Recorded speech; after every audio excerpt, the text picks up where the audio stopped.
சத்யபால் மாலிக் என்று சொல்லக்கூடிய RSS பாஜகவை சார்ந்த முக்கியமான பல மாநிலங்களில் கவர்னராக இருந்த ஒரு நபர், கூடுதலாக உங்கள் ஆட்சி காலத்தில் இருந்தவர் சொல்லியிருக்கிறார், 2024 பாராளுமன்ற தேர்தலுக்கு முன் பாஜகவும் RSS பல்வேறு பயங்கரவாத செயல்களை நடத்தி அதன் மூலம் மீண்டும் அதிகாரத்திற்கு வர துடிப்பார்கள் என்று அவர் சொல்லியிருக்கிறார்.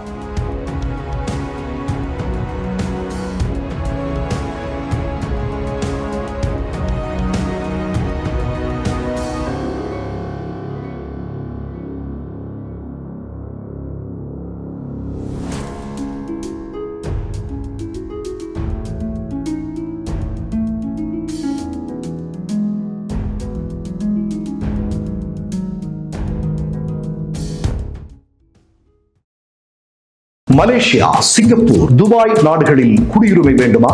வெளிநாடுகளில் வெற்றிகரமாக இயங்கிக் கொண்டிருக்கும் பெரும் தொழில் நிறுவனங்களில் முதலீடு செய்ய விரும்புகிறீர்களா? பொது வர்த்தகங்களில் ஏற்றுமதி இறக்குமதி செய்ய வேண்டுமா? உடனடி தொடர்பு கொள்ளுங்கள். மிஸ்டர் பர்ஃபெக்ட் எக்ஸ்ட்ரா கோல்டு திருமணமான ஆண்களுக்கு திருப்பு முனையை ஏற்படுத்தும் ஹலாலான இயற்கை வியாகரா. வயதான பலகினமா, சுகர் பலகினமா, இனி கவலை வேண்டாம், உடனே ஆர்டர் செய்யுங்கள்.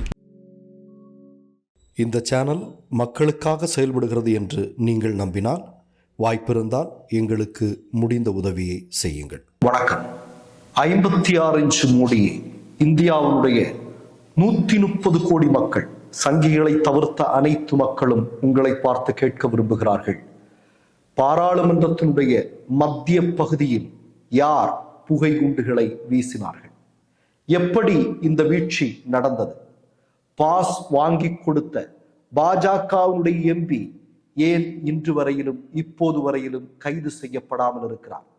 அவர் மீதும் அந்த புகைகுண்டுகளை வீசிய நபர்களின் மீதும் ஏன் தேச துரோக வழக்கு இதுவரையிலும் பதிவு செய்யப்படாமல் இருக்கிறது? மோடியே, 130 கோடி இந்திய மக்கள் உங்களை பார்த்து கேட்கிறார்கள், இதற்கு பின்னால் யார்? உண்மை வருமா?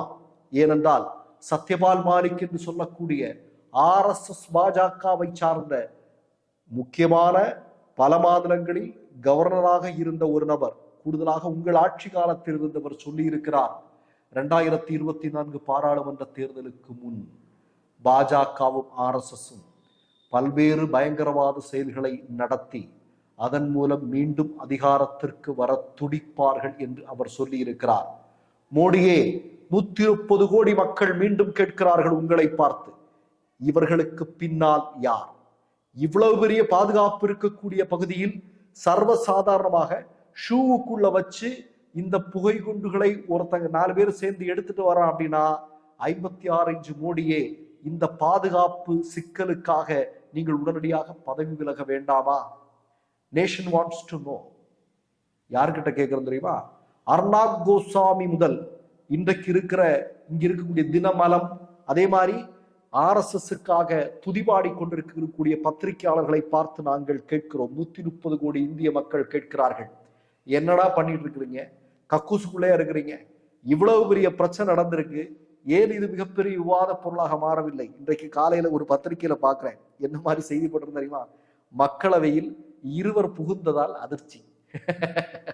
எவ்வளவு சாதாரணமாக போட்டிருக்கிறார்கள் என்பதை பாருங்கள்.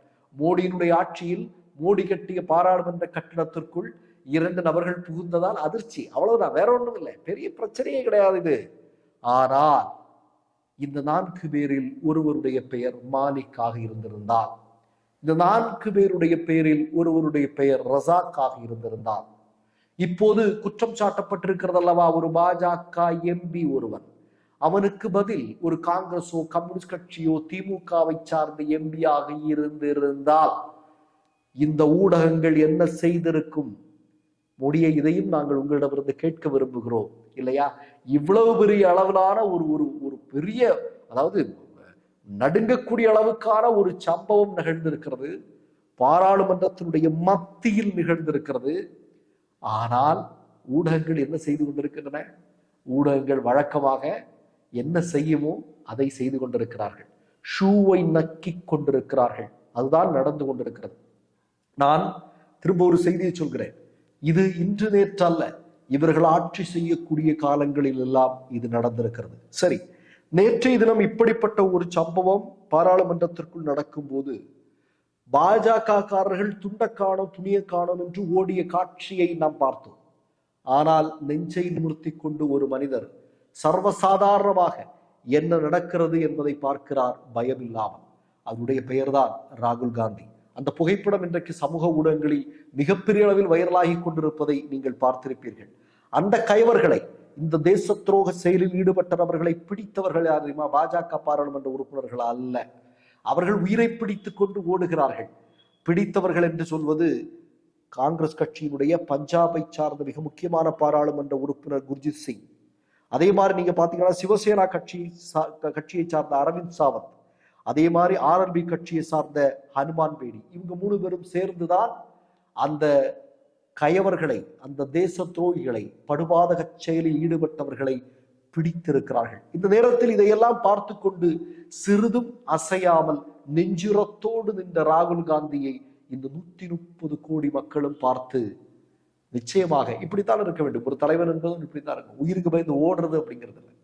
சரி, இப்ப நான் என்ன கேட்கிறேன் அப்படின்னா, பாஜகவுடைய ஆட்சி காலங்கள்ல இப்படிப்பட்ட சம்பவங்கள் நடப்பது புதிதல்ல என்று நாம் சொன்னோம் இல்லையா? உங்களுக்கெல்லாம் ஞாபகம் இருக்கும், கடந்த சங்க பரிவாரங்களுடைய ஆட்சி காலத்தில் இதே மாதிரி பாராளுமன்ற தாக்குதல் நடந்தது. உள்ள வந்து அட்டாக் பண்ணாங்க இல்லையா? அதனுடைய 22வது வருடத்துல நம்ம இப்ப நிக்கிறோம். அந்த 22வது வருடத்துல தான் மீண்டும் இப்படிப்பட்ட ஒரு அசம்பாவிதம் நிகழ்ந்திருக்கிறது என்பதை நாம் இந்த நேரத்தில் பார்க்க வேண்டியிருக்கிறது. அதே போன்று உங்களுக்கு தெரியும், இவர்கள் ஆட்சி இருந்த காலத்தில் தான் விமானத்தை பயங்கரவாதிகள் கடத்தினார்கள். கடத்தியதற்கு அவர்கள் பேசிய பேரத்திற்கு பணிந்து அன்றைக்கு பாஜக என்ன செய்தது என்று நமக்கு தெரியும்.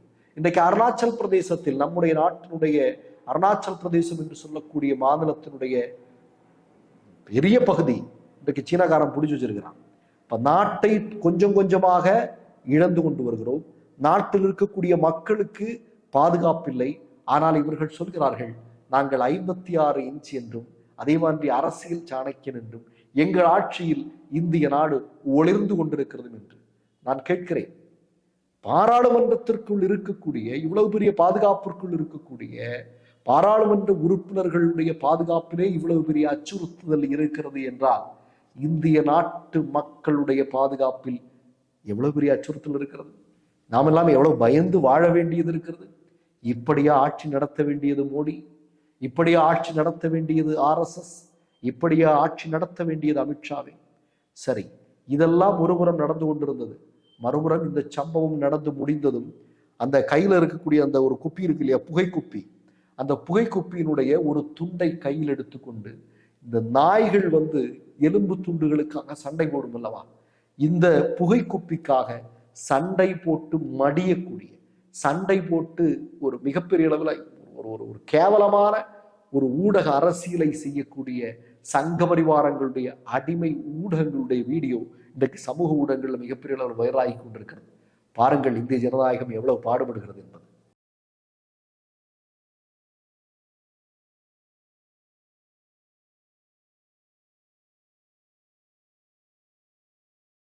மீண்டும் மற்றொரு நிகழ்வில் சந்திப்போம். நன்றி, வணக்கம். மை நேம் இஸ் ரெட் சேனலை சப்ஸ்கிரைப் பண்ணிக்கோங்க. அதுக்கப்புறமா பக்கத்துல இருக்கிற ஜாயின் பட்டனை கிளிக் பண்ணீங்கன்னா ஒரு நியூ பேஜ் ஒன்று ஓப்பன் ஆகும். அதுலயும் ஜாயின் பட்டனே கிளிக் பண்ணிக்கோங்க. அதுல பாத்தீங்கன்னா credit R debit card options இருக்கு. இதுல உங்களுக்கு விசா, மாஸ்டர் கார்டு, ரிப்பே அப்படின்னு 3 ஆப்ஷன்ஸ் கொடுத்துருக்காங்க. அதுல நீங்க எந்த கார்டு சூஸ் பண்றீங்களோ அந்த கார்டோட நம்பர் என்டர் பண்ணிக்கோங்க. அப்புறமா கார்டோட வேலிடிட்டி மந்த் அண்ட் இயரை டைப் பண்ணிக்கோங்க. அடுத்தபடியா உங்க கார்டோட பின்னால CVC கோடுன்னு சொல்லிட்டு 3 நம்பர்ஸ் கொடுத்திருப்பாங்க. அந்த நம்பரை இதுல என்டர் பண்ணிக்கோங்க. அப்புறமா அட்ரஸ் அண்ட் இன்ஃபர்மேஷன் என்டர் பண்ணிட்டு பைங்கிற பட்டனை கிளிக் பண்ணிக்கோங்க. ஒருவேளை உங்க கார்டு நம்பர் இன்வாலிட்னு காமிச்சிச்சுன்னா உங்க கார்டுல இன்டர்நேஷனல் யூசேஜை எனேபிள் பண்ணுங்க.